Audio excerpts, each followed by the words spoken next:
নমস্কার, আমি Payel the good size চ্যানেলের পক্ষ থেকে আপনাদেরকে আরও একবার জানাই স্বাগত। ভারতীয় রেল পৃথিবীর ব্যস্ততম এবং বৃহত্তম রেল যোগাযোগ। প্রতিদিন প্রায় 1,80,00,000-এরও বেশি যাত্রী এবং প্রায় 20 লক্ষ টনেরও বেশি পণ্য ভারতীয় রেলপথে কিন্তু চলাচল করে। ভারতীয় বিভিন্ন দেশের মানুষ বিশেষত যাত্রী পরিবহনের লাইফলাইনই কিন্তু হলো এই রেল। তাহলে সেখানে দাঁড়িয়ে যদি উত্তরোত্তর এই রেল দুর্ঘটনা ক্রমশ বাড়ে বা গত 2 মাসে যদি তিনটে রেল দুর্ঘটনা হয়, তাহলে কিন্তু রেলের সেফটি বা যাত্রী সুরক্ষা নিয়ে একটি বড় প্রশ্ন উঠছে। মাস দুয়েক আগেই কাঞ্চনজঙ্ঘা এক্সপ্রেসের ভয়াবহ দুর্ঘটনার স্মৃতি এখনও কিন্তু সকলের মনেই খুব তরতাজা। তার রেশ কাটতে না কাটতেই ফের দুর্ঘটনায় কিন্তু যাত্রীবাহী ট্রেন। 30শে জুলাই ভোর 3:45 নাগাদ ঝাড়খণ্ডের কাছে দুর্ঘটনার শিকার হয় হাওড়া মুম্বাই মেল, যাতে ট্রেনের মোট 18টা কোচ কিন্তু লাইন থেকে ছিটকে যায়। এখনও পর্যন্ত কিন্তু বেশ কিছু মানুষের তাতে প্রাণহানি হয়েছে। ভেবে দেখুন তো, আজকের দিনে দাঁড়িয়ে কি ইন্ডিয়ান রেলওয়ে সত্যিই সেফ? 2রা জুন 2023 উড়িষ্যার বালাসরে ট্রেন দুর্ঘটনার কথা নিশ্চয়ই সবার মনে আছে। এখনও পর্যন্ত কিন্তু সবচেয়ে বড় ট্রেন দুর্ঘটনা করমণ্ডল এক্সপ্রেসে প্রাণ হারান প্রায় 296 জন যাত্রী। এই তো 2 মাস আগে 17ই জুন আমাদের বাংলায় আরও একবার রেল দুর্ঘটনার শিকার হয় বহু যাত্রী। একটা মালগাড়ি এসে হঠাৎ ধাক্কা মারে কাঞ্চনজঙ্ঘা এক্সপ্রেসের পেছনে, প্রাণ হারায় প্রায় 9 জন যাত্রী, আর আহত তো বহু মানুষ ছিলই। আবার গত মঙ্গলবার ভোর 3:30 নাগাদ দুর্ঘটনায় শিকার হয় হাওড়া মুম্বাইগামী CMT এক্সপ্রেস। হাওড়া থেকে মুম্বাইয়ের ছত্রগামী শিবাজি টার্মিনাসের উদ্দেশ্যে রওনা হয়েছিল এই ট্রেনটি, কিন্তু মাঝপথে ঝাড়খণ্ডের চক্রধরপুরের কাছে এসে ট্রেনটি কিন্তু হঠাৎ লাইনচ্যুত হয়। হাওড়া মুম্বাই এক্সপ্রেস ওই পথে যাওয়ার আগে থেকেই কিন্তু দুর্ঘটনাগ্রস্ত হয় একটি পণ্যবাহী ট্রেন।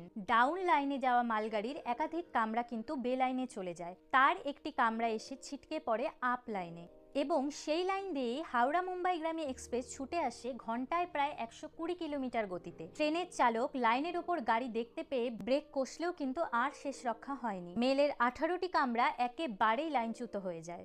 এক একটি কামরা কিন্তু এক এক দিকে ছিটকে যায়।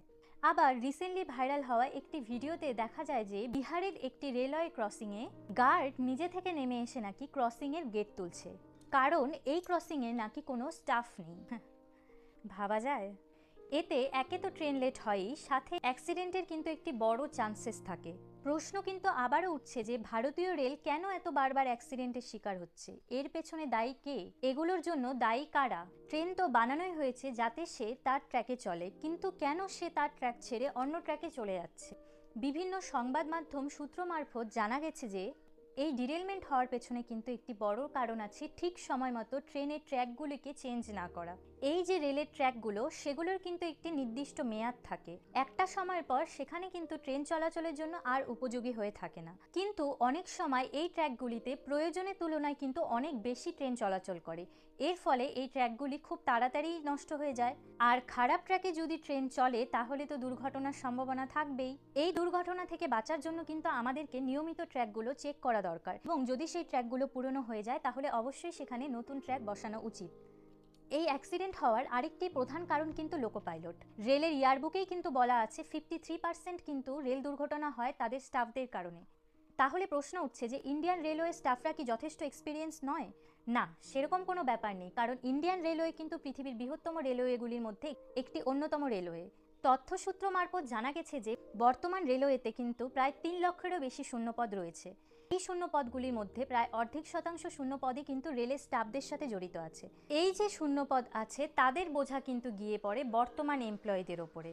একজন লোকো পাইলটের ডিউটি আওয়ার কিন্তু 8 ঘন্টা, কিন্তু তাদেরকে কখনো কখনো কিন্তু 15 থেকে 16 ঘন্টা অবধিও ডিউটি করতে হয়। আর এই সমস্ত পরিস্থিতির ওপরেও কিন্তু মাথা ঠান্ডা রেখে তাদেরকে ট্রেন চালাতে হয়। এমন পরিস্থিতিতে রেলের তরফে যাত্রী সুরক্ষা এবং নিরাপত্তার দিকটিকে সর্বোচ্চ গুরুত্ব দিয়েই পরিকাঠামো উন্নয়নে জোর দেওয়া হবে, এমন প্রতিশ্রুতিও কিন্তু দেওয়া হয়েছে বারবার, কিন্তু কাজের কাজ কিচ্ছু হয়নি। তার প্রমাণ কিন্তু কবচ। রেল কর্তৃপক্ষ নিজেই জানিয়েছেন যে 28 থেকে 29% ক্ষেত্রে দুর্ঘটনার জন্য দায়ী কিন্তু রেল নিজে।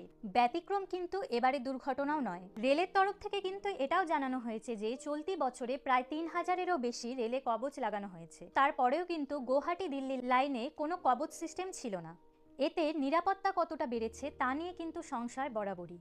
তবে সেফটির দিকে ফল থাকলেও কিন্তু ইন্ডিয়ান রেলওয়ে ইউরোপের উন্নত দেশগুলির তুলনায় অনেকটাই এগিয়ে রয়েছে। ইন্ডিয়ান রেলওয়ে কিন্তু ইউরোপের ব্যস্ততম রেলওয়ের মধ্যে একটি, যেখানে প্রায় 21,000-এরও বেশি ট্রেন চলাচল করে, প্রায় 3 কোটি মানুষকে প্রতিদিন তাদের গন্তব্যস্থলে পৌঁছে দেয়। যেহেতু এর পপুলেশন এত হিউজ পরিমাণ, তাই ট্রেনের সেফটিকে কিন্তু আরও বাড়ানো উচিত বলে আমার মনে হয়। দেশে যেমন বন্দে ভারত এক্সপ্রেসের মতন একটি উন্নত ট্রেন দরকার, তেমন সাধারণ ট্রেনগুলির সেফটির বিষয়ে কিন্তু আরও সচেতন হওয়া উচিত, কারণ একটি ট্রেনের ওপর নির্ভর করছে কিন্তু কয়েক হাজার মানুষের প্রাণ। নমস্কার, আজকের ভিডিওটি আমি এখানেই শেষ করছি। ভারতীয় রেলে ব্যবস্থা নিয়ে আমার যেটুকু মনে হয়েছে আমি শুধু সেটুকুই তুলে ধরার চেষ্টা করেছি। ভুল ত্রুটি ক্ষমা মার্জনীয়।